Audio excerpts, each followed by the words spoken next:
Happy Itulay Monday afternoon, senior high school students who are watching right now for our week 7 of quarter 4. Actually, yung general chemistry 2 hanggang week 6 lang naman siya. So what we're going to have for this week is we're going to have a review of our past lessons. If you want to watch again our previous online tutorial from week 1 to week 6, you may revisit the Facebook page of DepEd EdTech Unit, DepEd Philippines, and DepEd Tayo. And also sa YouTube channel ng DepEd EdTech Unit and DepEd TV. So, let me just read kung sino po ang unang nag-comment po sa ating Facebook Live. So, we have Carl Henry Damaso. Hello po, watching from Philippine International English School, Kuwait. So, ayan po ay nabasa ko na rin po siya dati. Nung sa mga previous online tutorial, naka-attend ka na rin, di ba? Carl Henry Damaso before. And nabasa ko na rin po na ganyan po yung message mo before. And thank you for watching the free online tutorial for General Chemistry 2. Ganon din si Robert Padsing. So si Robert ay I guess from Tabuk City, di ba? So sila ay mga grupo or mga estudyante from Tabuk City. So thank you for attending online tutorial. Kindly tag your classmates and remind them that we are now having our online tutorial for General Chemistry 2. Okay. For this week, habang hinihintay natin makapasok yung mga on ng kanilang mga gadgets ang ating mga estudyante, for this week, like what we always do, we always have a sharing about how to have a positive mindset. So for this week, what I'm gonna share with you is to choose your focus. Parang sa mga camera lenses, remember, pag yung gumagamit tayo ng mga camera, we have pag open natin ng camera medyo malabo pa siya, we have to adjust our focus para maging mas malinaw siya. So ganun din sa sitwasyon natin ngayon, kailangan natin mag-adjust ng konti para maging malinaw yung mga bagay-bagay. Because I know and I understand in our situation right now, kahit teacher man po o students, I can say that there is a point in our lives na nagja-juggle tayo sa mga ginagawa natin, sa mga gawain sa school. Minsan, sorry for the term, nakakarindi kasi sabay-sabay. So yung sa mga online conference ng mga estudyante, meeting yung mga estudyante, yung sa teachers, yung mga webinars. So sa mga ganitong panahon, we have to choose our focus. Kasi kapag hindi, wala tayong maiintindihan, wala tayong magagawa, hindi tayo magiging efficient. So kung ito muna yung deadline agad, gagawin naman natin lahat yan. So in a bigger perspective, pag tinignan natin silang lahat, maguguluhan tayo. But when we choose our focus, one at a time, magagawa natin yan isa-isa. Hindi naman natin tatakbo ng mga gawain na yan. So as a student, alam nyo na kailangan nyo isubmit yan. So one at a time, alam ko na bibigatan kayo sa marami. Lalo ngayon, pasahan na ng mga worksheets. So ayun, that is our way of staying positive in how we think. So we should choose our focus. Okay. On this part, we are going to review our lesson on quarter 4, week 1. So may mga ilang weeks ako i-discuss po ngayon na i-review natin yung mga past lessons natin. Kasi nga po, hanggang week 6 na ang General Chemistry 2. Balikan natin yung mga pwede nating mabalikan from quarter 4 lessons. Yung week 1 muna tayo ngayon, then later we'll go to other weeks. Okay, so for week 1, the most essential learning competency na na-discuss na natin is predict the spontaneity of a process based on entropy. So kung naalala nyo yung entropy, which has a code STEMGIS 11CT for A to B. So week 1 yan, A to B, objective number 143. And also explain the second law of thermodynamics and its significance. So STEMGIS 11CT, quarter 4, A to B, objective number 142. So let us ask our students. So sa spontaneity of a process, ito yung mga na-lesson natin dati. So I have here some common processes and we are going to predict whether it happens spontaneously or not. So ayan, present daw si Sonny Sanadan. Okay. So thank you for attending, and this is for you. So the DepEd EdTech unit has prepared this program for you, for us, para maituloy talaga natin ang pag-aaral for this school year. Okay, for the first question, you may also include your place, okay, para ma-shoutout din natin. Granules of sugar dissolve in a cup of hot water. Will it happen spontaneously or non-spontaneous? A or B? Number 1. A or B? Okay, hintayin natin ang mga estudyante natin. A or B? So let us wait. Sabi ni Carl Henry Damaso from Kuwait, we have 1A. So hintayin lang ako ng ilang answers lang, not all ha. So pwedeng hindi ko mabasa lahat ng answers nyo kasi this is just a review. So I'll just wait for 5 students to answer and then I'll give the answer na. Sabi ni Robert Padsing, B. Okay, siguro so nag-iba yung answer ni Carl sa ni Robert. So this is just a review. It's important that we will have a review kasi ito yung mapanahon na mag-self-assessment na tayo. So granules of sugar dissolve in a cup of hot water. The answer, sabi ni Carl, A. Sabi ni Robert, B. So let us see. Okay, wala pang pumapasok na ibang answer. Okay, sabi ni Jefferson, B. ST Goy. Okay, granules of sugar na di-dissolve sa hot water. Sabi ni Prince Habok, A. Okay, spontaneous ba siyang di-dissolve or non-spontaneous?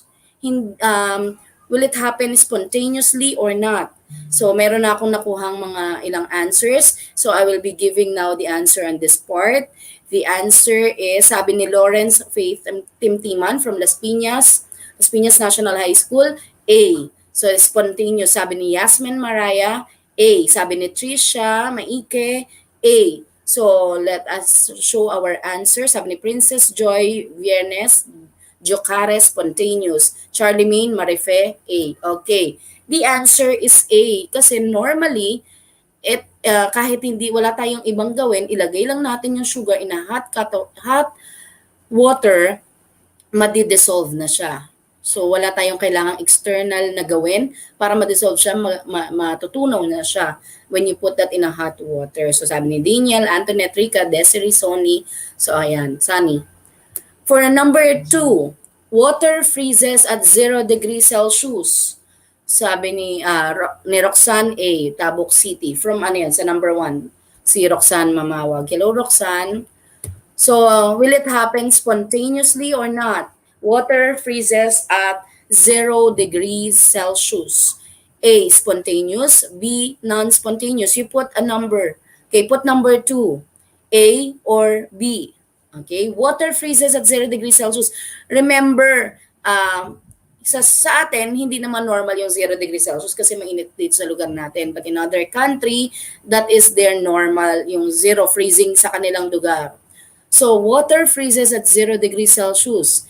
A, will it happen spontaneously or non-spontaneous? Normal ba na nangyayari na at 0 degrees Celsius ay mag-freeze siya, spontaneous? B, hindi normal na nangyayari yun. Okay, the answer is, okay, let us see. Okay, ang mga sabi ni Sheena Avery Briones, the answer is A. Okay, normal na nangyayari na nag-freeze ang, Okay, the answer is A, spontaneous. Siguro kaya kayo naguluhan kasi parang at a certain condition at 0 degrees Celsius. So kailangan ng 0 degrees Celsius para mag-freeze. But ang point natin dito, at 0 degrees Celsius, spontaneously, water will change from liquid water to solid ice. Okay? Spontaneously, that will happen because of that condition of that 0 degree Celsius. So, sabi ni Sheena A, and ni Sonny Sanadan Jr. A, and also ni Trisha A. So, spontaneous po siya. Next, number 3, sabi ni Christine Rose Reyes. Cold air flows from inside of the cold room. Halimbawa sa kwarto, may air condition, that is an air-conditioned room. Pag inopen natin yung door, so syempre, ano daw yung nangyayari? Cold air flows from inside. Ang nangyayari ba ay yung cold air ba from inside the cold room to outside with hotter temperature? Lumalabas ba yung lamig? Is that the normal condition? Lumalabas ba yung lamig? Okay, A, spontaneous. B, non-spontaneous. So number 3, sabi ni Princess Joy Viernes Jocares, that is 3B. Okay. Jo Daniel Batingwed, present. O magsagot ka, Jo Daniel. Ano sagot sa number 3? Okay, sa number 3, sabi ni Rochelle Ann, B. Very good.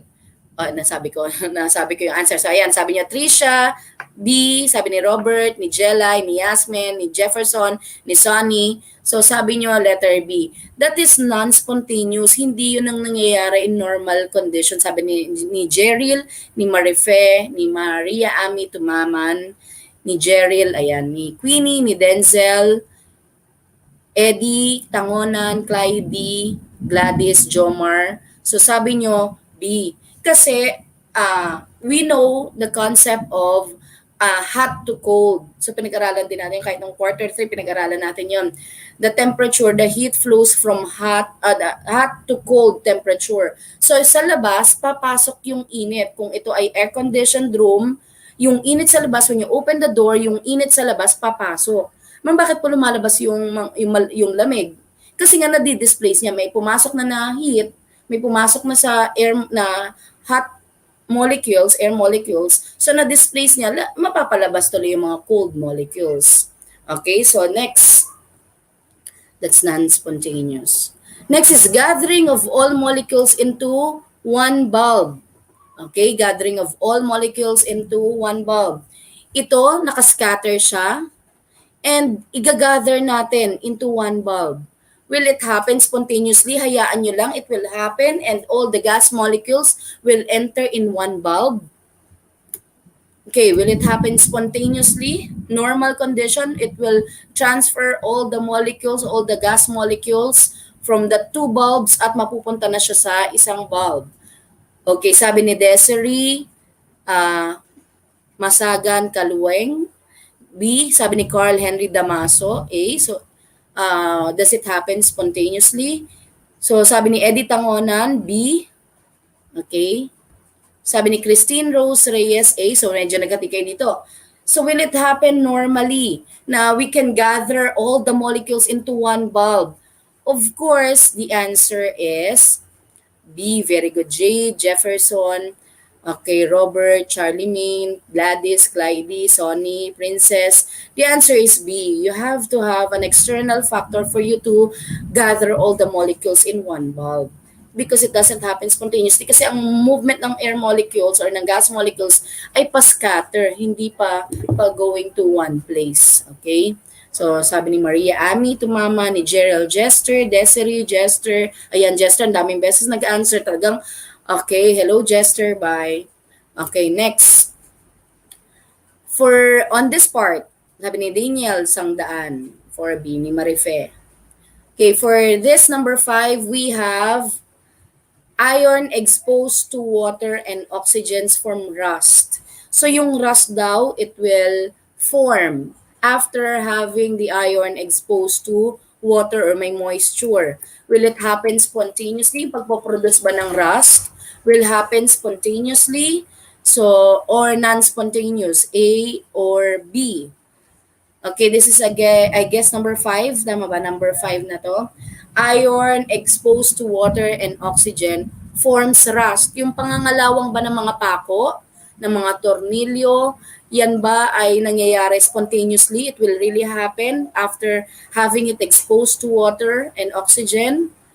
Okay, marami nagsabi ng letter A, yes, it will happen. Pag nabasa siya, pag na-expose siya, we cannot control, it will happen, mangyayari at mangyayari, magpo-form siya ng rust.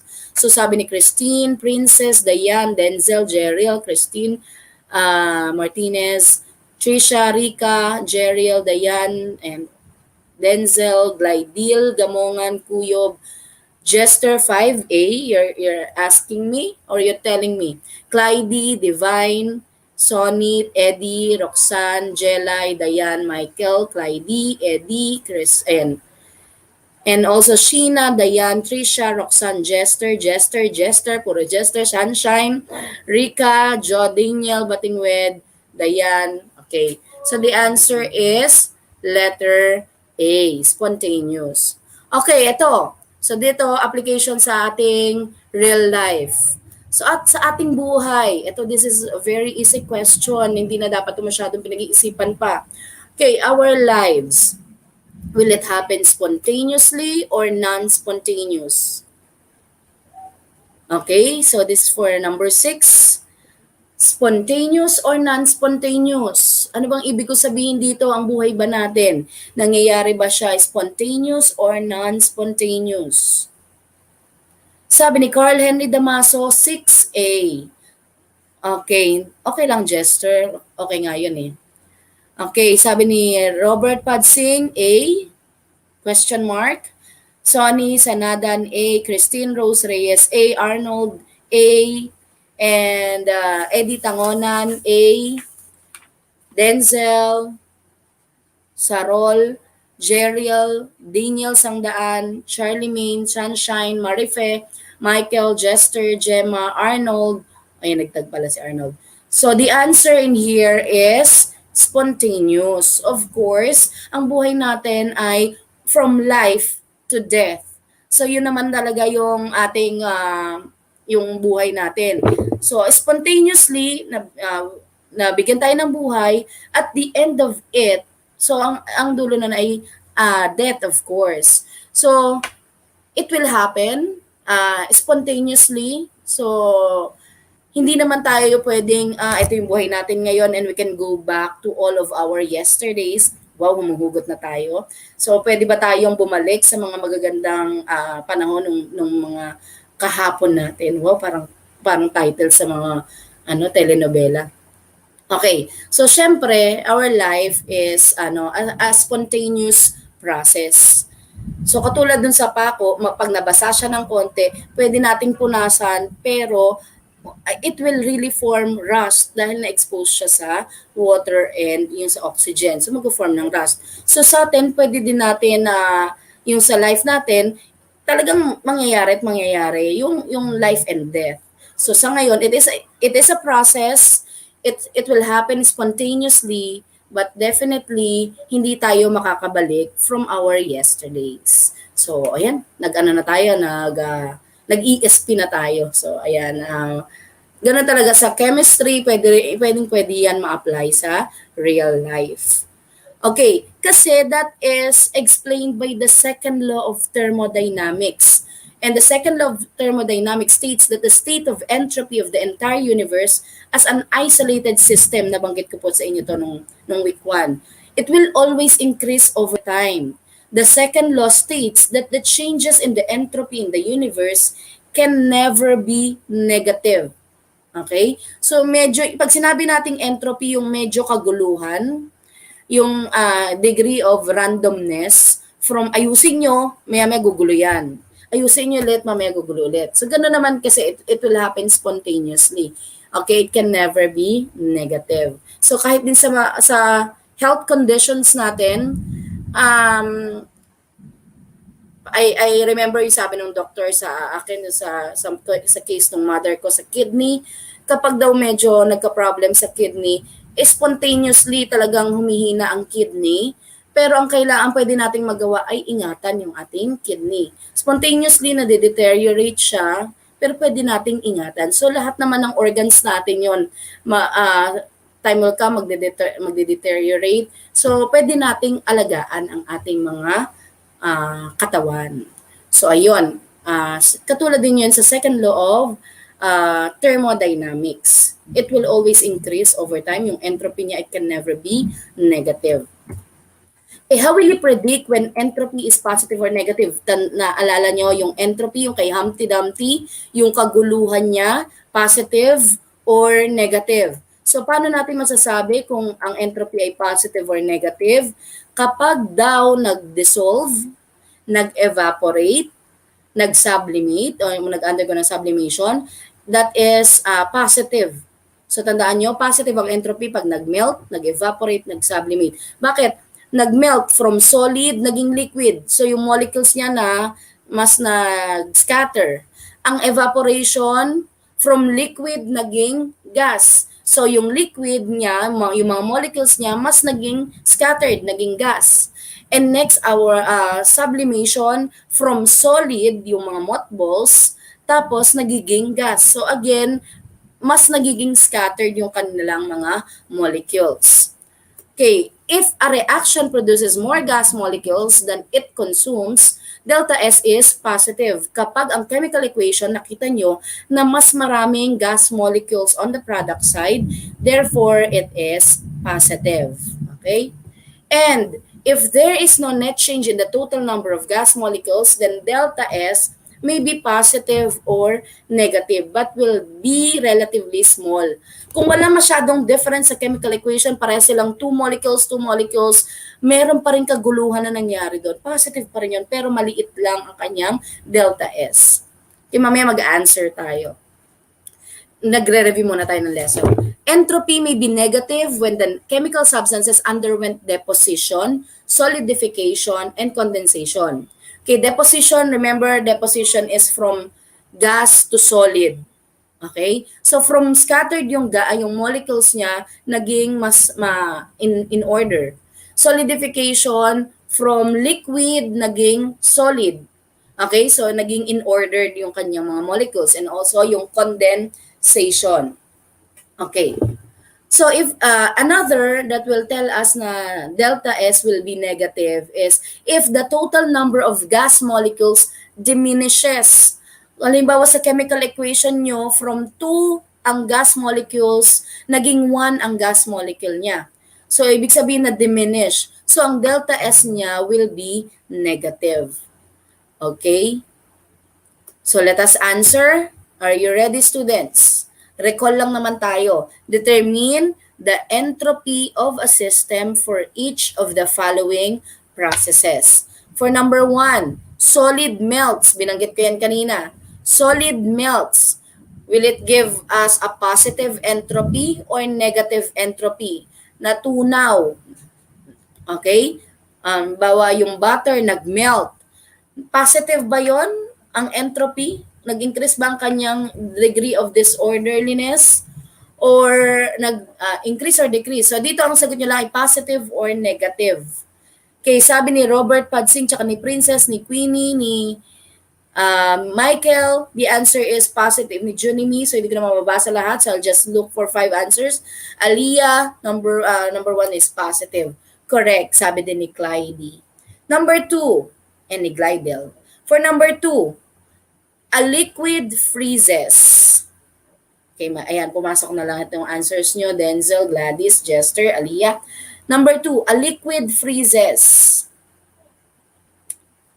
Will it give us positive or negative? So number 2, liquid freeze. Liquid naging solid. Sabi ni Glady, ni Robert Padsing,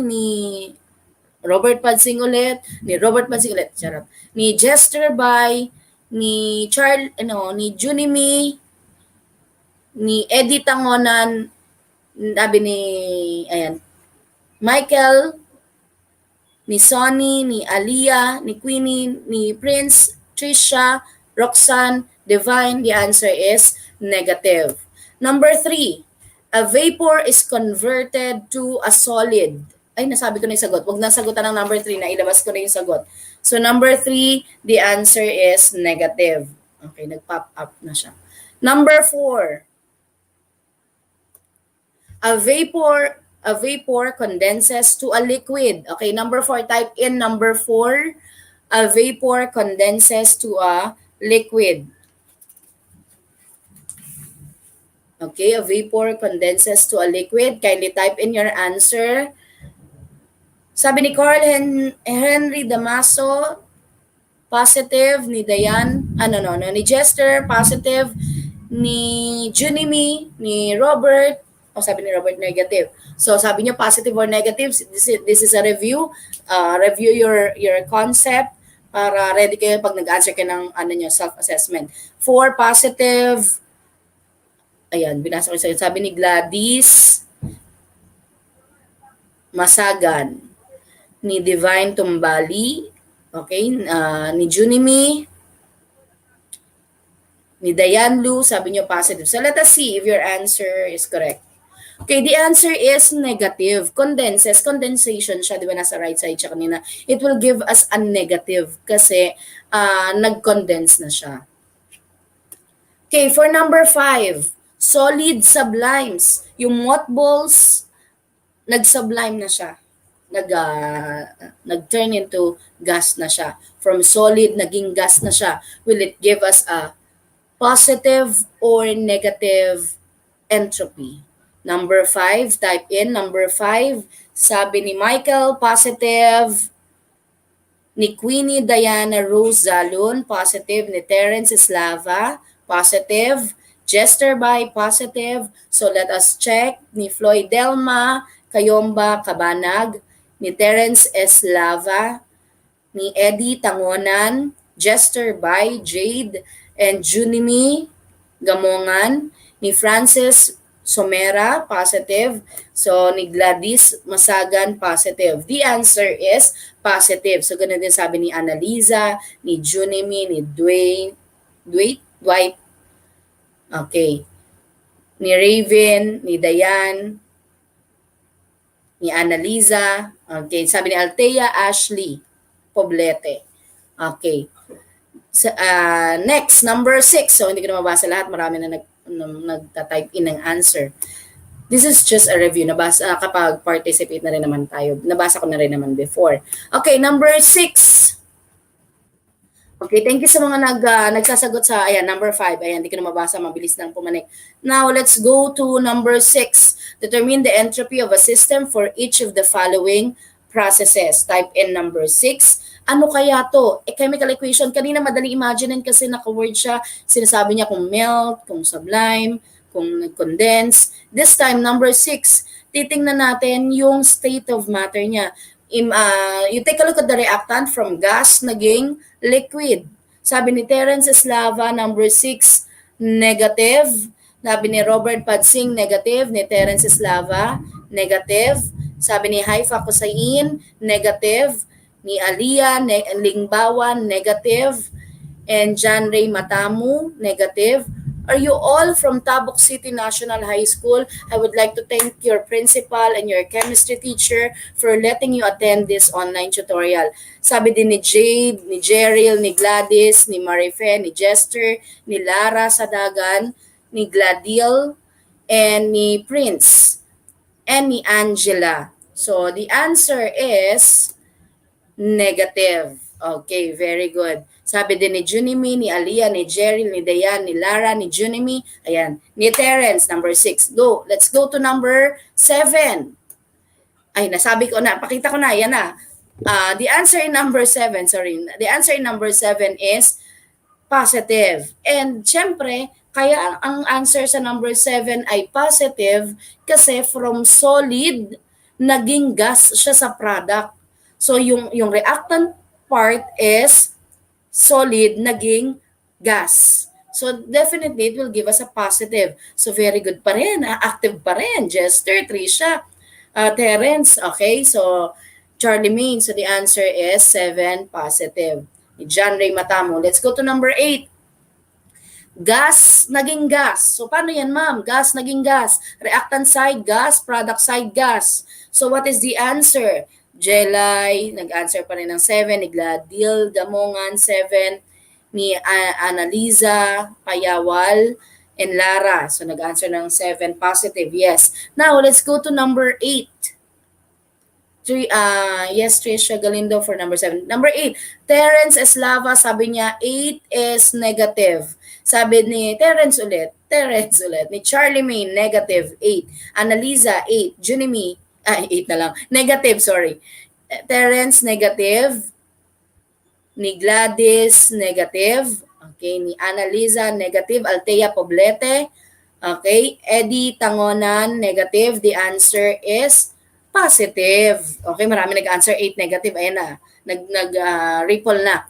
The answer here is positive. Bakit? 1 plus 1, 2 molecules ng gas, 2 gas molecules to. Ito, 2 gas molecules din. Parehas sila. Pero sabi natin, magiging positive pa rin yan, pero maliit na value lang, pero still positive. It will still give us a positive.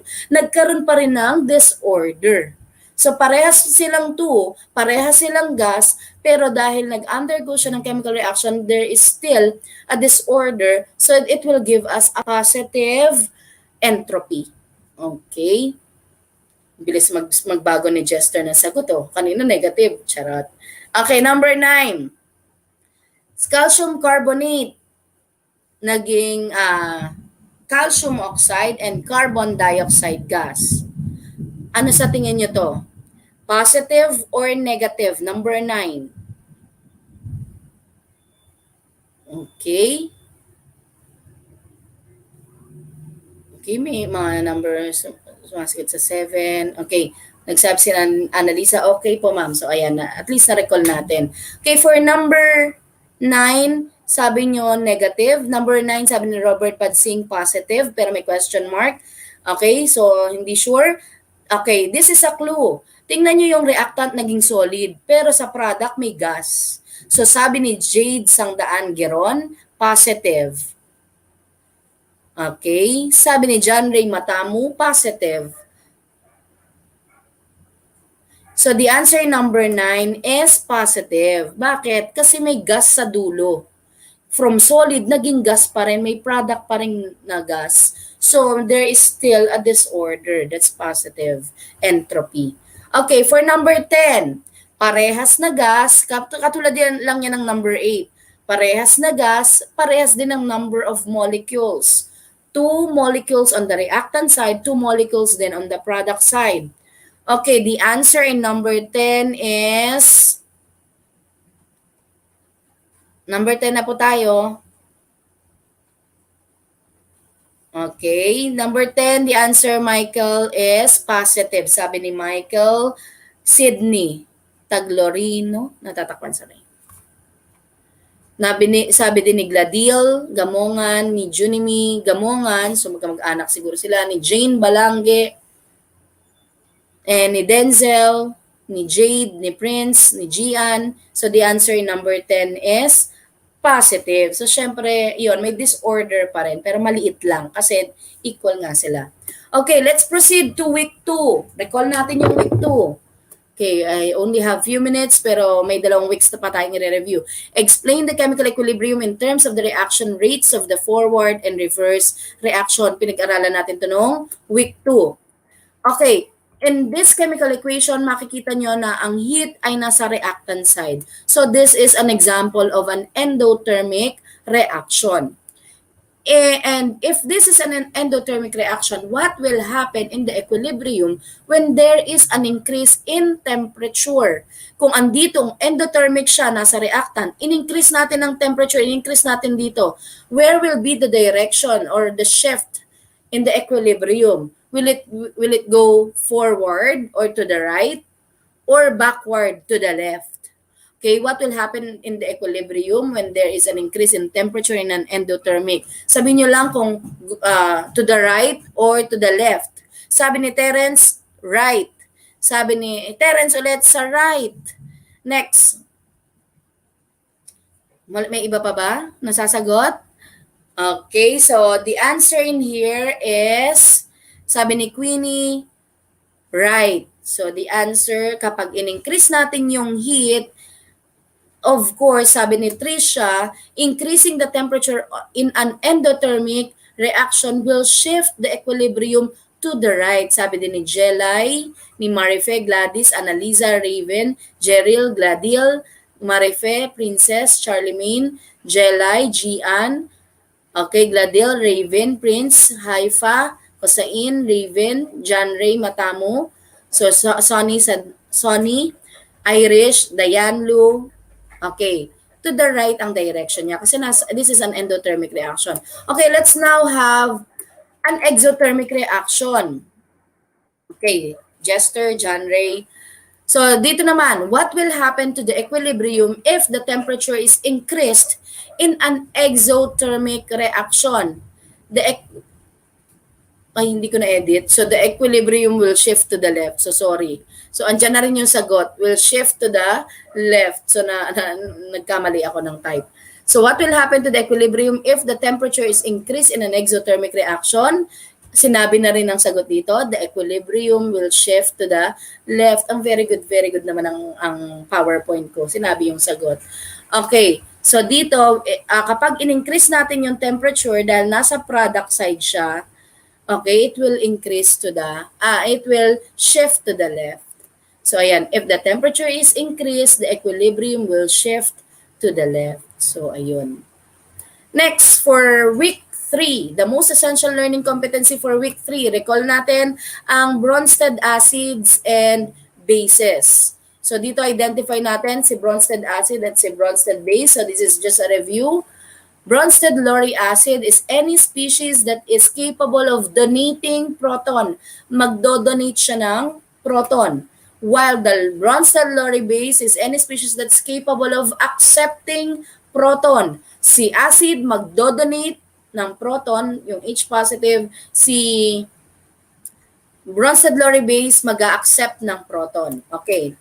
The conjugate base ay yung the conjugate base of a Bronsted lauric acid is the species formed after an acid donates sa proton. After niya mag-donate, ito na yung nangyari sa kanya. Ito, natanggalan na siya ng isang proton. And ang conjugate acid of a Bronsted lauric base is the species formed after a base accepts a proton.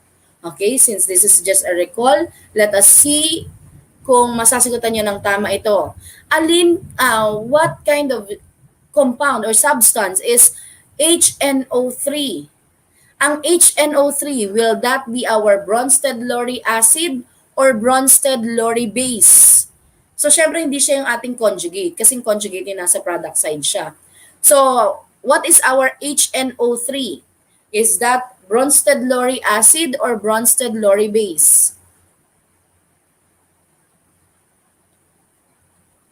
Okay, let us wait. So, ayan. Pumipiyak si teacher. Okay, si HNO3, capable ba siya of donating or capable of accepting? Sabi ni Robert Padsing, acid. So, may iba? So, kaya importante na nagre-recall tayo. Sabi din ni Queenie, acid. Okay, may ilang nagsabi ng base. So, tingnan natin, ano ba tong si HNO3? Capable of donating proton or accepting?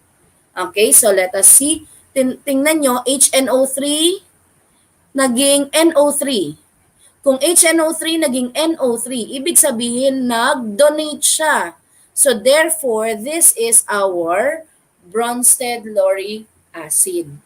So yan ang ating Bronsted lauric acid because HNO3 is the one that donates proton.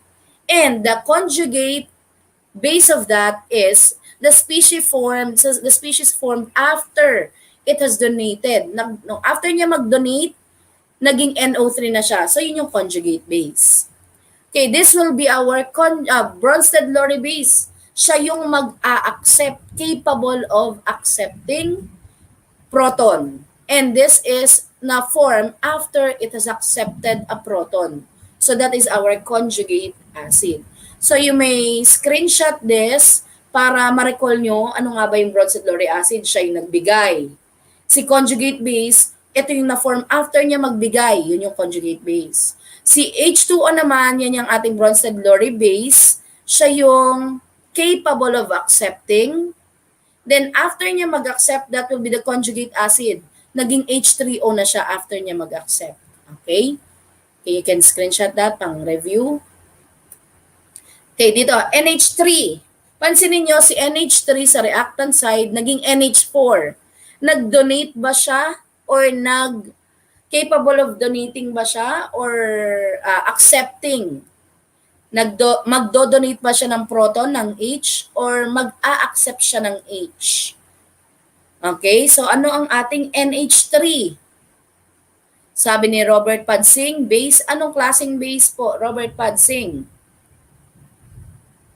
Siyempre, pag nasa right side, okay, sabi ni Robert Padsing, BL base. So that's our Bronsted-Lowry base. So let us see if Robert is correct and si Junimin, si Dayan and si Gladil at si Sonny. Okay. So nauna ibigay ang acid, sorry. So this is our Bronsted-Lowry acid kasi siya yung capable of donating. So si H2O ang magdo-donate kaya naging OH na lang siya. So this OH will be our conjugate base.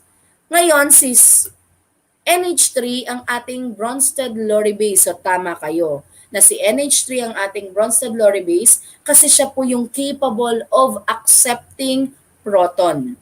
And definitely, the substance formed after it has accepted the proton is called the conjugate acid. So, yan. Yan ang topic natin sa ating week 3 noon. So, that is just a recall. For our week 6, last week lang to. Okay, lesson natin to last week. And dahil konti na lang minuto na natitira sa akin, i-recall natin ang lesson sa week 6. Explain the electrode reactions during electrolysis. Describe the reactions in some commercial electrolytic processes. Last week lang natin to topic. So yung electroplating, again, ginagamit to ng mga manufacturers to still achieve quality products, maging maganda pa rin siya sa paggamit ng inexpensive metals. So ginagamitan ng steel at ng zinc para kahit papaano ma-afford ng sa mababang halaga lang. And then apply different metals on the outside to give value for maging maganda appearance, protection, may iwasan ang pag-rust, okay, para hindi mangalawang agad. Hindi natin mape-prevent yun, pero malilesen natin. Okay, may protection somehow. But of course, matatanggal pa rin naman yung coating. Next is and other properties desired for the product. So yan ang ginagawa ng mga manufacturers sa kanilang mga metal works. It can be noted that electroplating can be done to a metal or even to a plastic surface. Katulad ng pinakita ko last week sa inyo, yung ito. So yan yung it looks like metal but actually it is a plastic. So pwede pala kasing electroplating sa mga plastic surfaces. But of course, sabi dito, kailangan nating coatan, covering the plastic in an adhesive conductor like metallic paint. Bago natin i-soak, bago tayo maggawa ng electroplating, kailangan ma-paint mo na siya metallic paint before performing the electroplating. Okay, last week lang lesson, recall natin. Ito po yung when we explore the electrolysis. We have the anode, the cathode. This is where oxidation happens. This is where reduction happens. This is our cation, an ion. Okay, let me ask you these questions. Ito rin yung tinanong ko last week. Anong tawag natin sa dalawang ions na meron sa electrolysis? Okay, so mabilisan lang. Makakita lang ako ng isang answer. I'll move to the next question. Okay, what are the ions called? What are the two ions in this electrolysis? Okay, we have cation and anion. Very good, Robert Padsing. Sana may GCash, so we can send. So the answer is cation and anion. Next, which ion will move towards the cathode? Sabi din ni Jade, cation and anion ni Charlie Main. Okay, so number 2, which ion will move towards the cathode? Thank you, John Ray, for answering, and Yasmin Maraya from Las Piñas National High School. Okay, which ion will move towards the cathode? Yung papunta kay cathode, alin yung mag-a-adhere kay cathode? Okay, sabi ni Robert Padsing ulit, cation. Okay, so let us see if Robert is correct. Naalala niya, sabi din ni Terence Eslava, cation. Okay. Yes, you are correct. Ba't may haha, Terence? Baka ginaya mo lang yung sa answer. Choke. Okay, which ion will move towards the cathode? The answer is cation. Sabi din ni Haifa, ni Raven, ni Junimi, ni Jade, ni Prince. Okay. Next, which ion will move towards the anode? Papunta kay anode naman. Which ion will move towards the anode? Okay, of course, kung hindi si cation, the answer is may nakita na ba ako sagot?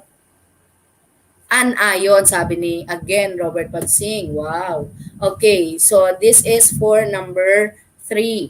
Sabi din ni Queenie, ni Terence, ni John Ray, ni Junimi, okay, ni Princess, Haifa, Sonny. Number 4, what is the charge of the anode plate? Anong charge ang meron sa anode plate? Saang battery ba siya naka-attach?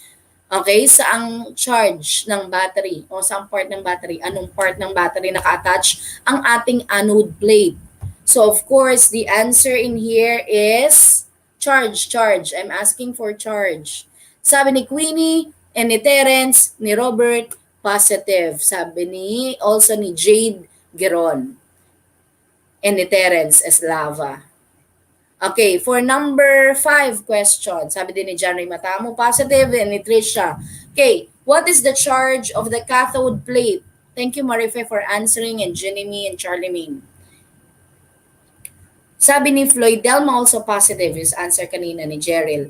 What is, this time naman, what's the charge of the cathode plate? Of course, kung ang anode ay positive, ang ating cathode ay negative. Thank you, Queenie and Robert. And Princess, Haifa, Jade, kay Jefferson yung kanina pa. Okay, kay John Ray, Gian. And yes, the answer is negative. Next, number. Ano ang tawag? So hindi ko ito nabanggit ngayon, but I hope maalala nyo ang sagot dito. Ano ang tawag dun sa substance where the electrodes are immersed? Di ba naka-immerse to? May liquid dyan na naka-immerse yan, nakasok tong cathode and anode.